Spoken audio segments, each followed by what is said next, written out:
जय हिंद मित्रांनो, बघा या प्रकारचा प्रश्न परीक्षेमध्ये भरपूर येतो. 7 कप आणि 5 बश्या यांची किंमत 81 रुपये आहे. 5 कप आणि 7 बश्या यांची किंमत 75 रुपये आहे. तर एका बशीची किंमत किती? असा प्रश्न सोडवत असताना सर्वप्रथम आपल्याला 1 कप आणि 1 बशीची किंमत काढायची आहे. आणि ते कशी काढायची तर लक्षात ठेवा. बघा, कप साठी मी सी घेतो, ठीक आहे, नोटेशन. आणि बशीसाठी मी बी घेतो, जेणेकरून आपल्याला इक्वेशन मांडायला काय होणार, सोपं होणार. मग पहा काय म्हटलंय की 7 कप आणि आणि म्हणजे अधिक 5 बश्या यांची एकत्रित किंमत किती रुपये आहे म्हणते, 81 रुपये आहे. त्यानंतर 5 कप आणि 7 बश्या यांची एकत्रित किंमत किती आहे म्हणते, 75 रुपये आहे. आता काय करायचं, कप कप बशी बशी यांची काय करायची, बेरीज करायची. मग आपण या सर्वांची काय करू, बेरीज करू. तर 7 आणि 5 12 कप आणि 5 आणि 7 12 बश्या यांची एकत्रित किंमत 5 आणि 1 6, 8 आणि 7 किती होतात, 15, म्हणजे 156 रुपये.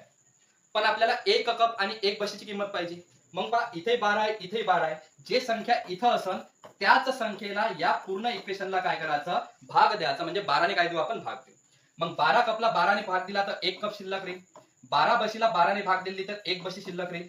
आणि 156ला 12 ने भाग दिला तर 12 1 12, 12 3 36. म्हणजेच 1 कप आणि 1 बशी यांची एकूण किंमत किती आहे, 13 रुपये. हा झाला या उदाहरणाचा पहिला महत्वाचा भाग. आता आपण आपल्या मेन उदाहरणाला येऊ. आपल्याला विचारलाय एका बशीची किंमत किती. मग पहा, जे आपल्याला काढायचं आहे त्याची संख्या काय असली पाहिजे, दोन इक्वेशन मध्ये जास्त असली पाहिजे. ज्या इक्वेशन मध्ये त्याची संख्या जास्त आहे ते इक्वेशन बाहेर घ्यायचं. मग आता इथं बशीची संख्या विचारली तर पहा, इथं बशी आहे, इथं बशी आहे. 5 बश्या 7 बश्या, यामध्ये 7 बशीची किंमत काय आहे, जास्त आहे. म्हणून हे इक्वेशन आपण इथे लिहू. बघा मग, 5 कप आणि 7 बश्या यांची एकत्रित किंमत किती आहे, 75 रुपये. मग आता पाहिजे 1 कप 1 बशी माहित आहे, तर यातून आपण 5 कपासोबत किती बशा बाहेर काढू शकतो, 5 बशा. म्हणजे 5 कप अधिक या 7 बशीतून जर 5 बशा बाहेर काढल्या तर किती बशा शिल्लक राहील, 2 बशा. बरोबर, यांची किंमत किती आहे, 75 रुपये. यांमध्ये कोणताच फरक पडणार नाही. आता पहा, 5 कप आणि 5 बशीची किंमत आपण इथून काढू शकतो. जर 1 कप आणि 1 बशी 13 रुपयाची आहे, तर 5 कप आणि 5 बशी काढण्यासाठी आपल्याला याला कितीने गुणायचं आहे, 5ने. मग 13ला 5ने गुणलं तर 13 5 65 रुपये आहे. 5 कप आणि 5 बशी. अजून आपल्या 2 बशा शिल्लक आहे आणि यांची किंमत किती आहे, 75. मग हे 65 तिकडे जाईल तर आपल्याला 2 बशांची किंमत भेटल. तर 75 मधून आपण 65 काय करू, वजा करू. म्हणून आपल्या एका बशीची किंमत होणार आहे, 75 मधून 65 गेले किती राहिले, 10.